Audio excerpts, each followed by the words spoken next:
In the quiet of a grand mansion's garden, a little girl sat in her wheelchair, her world confined and her smile long forgotten.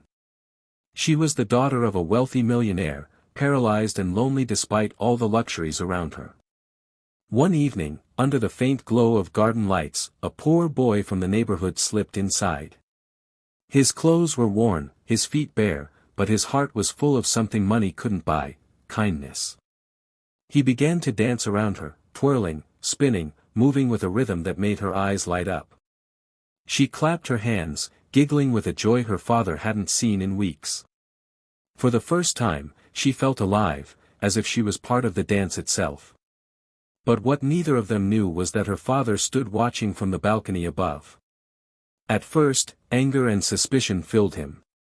How dare this boy come into his home? Yet as he saw his daughter's laughter, pure and unrestrained, his heart softened. He realized that all his money, doctors, and gifts hadn't been able to bring this happiness. It took the innocence of a poor boy's dance. This moment changed everything. The father stepped down, not to scold, but to learn. What surprised him most wasn't the boy's presence, it was the truth he revealed: sometimes the smallest act of kindness can heal wounds that wealth never could. That night, the millionaire discovered that joy is not bought, but shared. In the glow of the garden lights, the girl's laughter echoed like music, but it was suddenly interrupted when her father appeared. The millionaire stormed into the yard, his eyes sharp with anger as he caught sight of the barefoot boy dancing beside his paralyzed daughter. His voice thundered, demanding to know what the boy was doing there. The little girl froze, her happiness replaced with fear, while the boy lowered his head, his fragile body trembling under the weight of authority.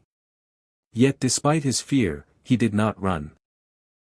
With a quiet but steady voice, the boy answered, "Sir, she told me she missed dancing.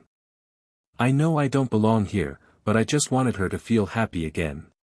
His words, spoken with such innocence, cut through the heavy silence. The millionaire faltered, his anger softening for a moment as he looked at his daughter's tear-filled eyes. She clutched the arms of her wheelchair and whispered, "Papa, when he dances with me, I don't feel broken. I feel alive." The father stood speechless, his chest tightening with an emotion he couldn't name. All the expensive treatments, the endless comforts he had provided, yet none of them had brought this kind of joy. The sight of a poor boy's kindness stirred something deep within him. What had begun as confrontation slowly became revelation. In that moment, the millionaire began to realize that love and happiness often come from the most unexpected places, far beyond the reach of wealth. Tears welled in the little girl's eyes as she turned toward her father. Her voice, fragile yet filled with truth, broke the silence. "Papa, when he dances with me, I forget the chair. I forget the pain. For a few minutes, I feel like everyone else. I feel alive." Her words pierced deeper than any argument could, shaking the walls her father had built around his heart. The poor boy, still standing nervously, shifted his gaze downward, afraid he had done something wrong. But the father's anger began to fade, replaced by something far more powerful: realization. He looked at his daughter, glowing with joy, and then at the boy who had given it to her without expecting anything in return. For years, he had surrounded his daughter with doctors, therapies, and material comforts, yet none had given her the spark he was witnessing now. It was not medicine or wealth that lit up her smile, it was kindness, simple and genuine. The millionaire felt a lump in his throat as he recognized the truth. What he could not buy, a poor boy had freely given. The girl reached out her hand, and the boy gently held it. The father's stern expression softened completely, his eyes glistening as he realized this moment was more valuable than all his riches.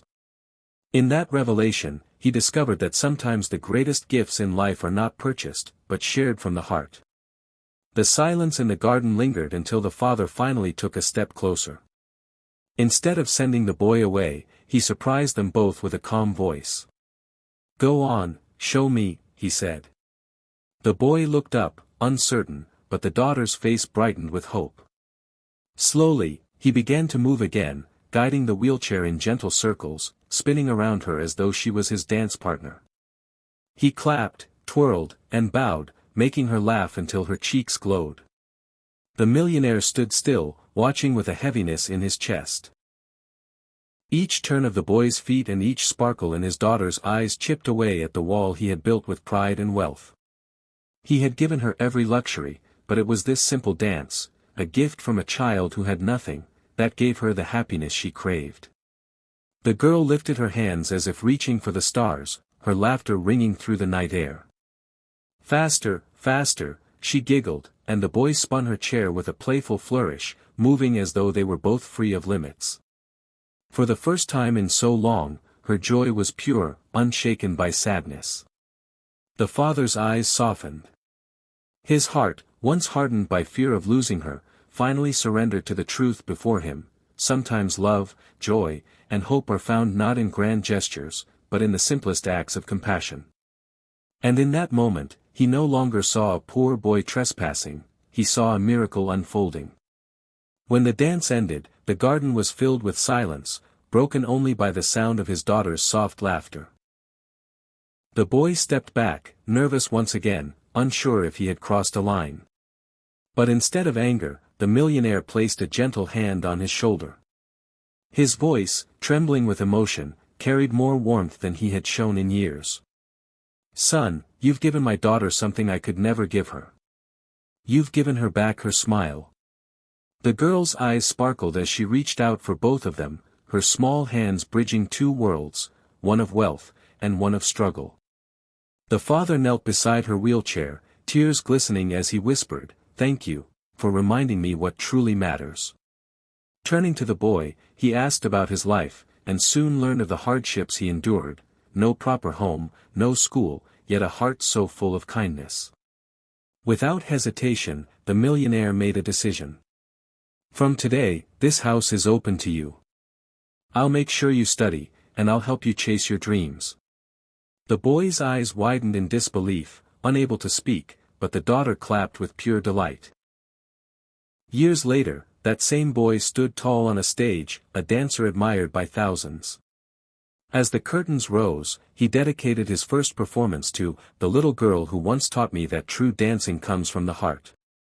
In the audience, a proud father and his smiling daughter knew, they had all been transformed by one simple act of kindness.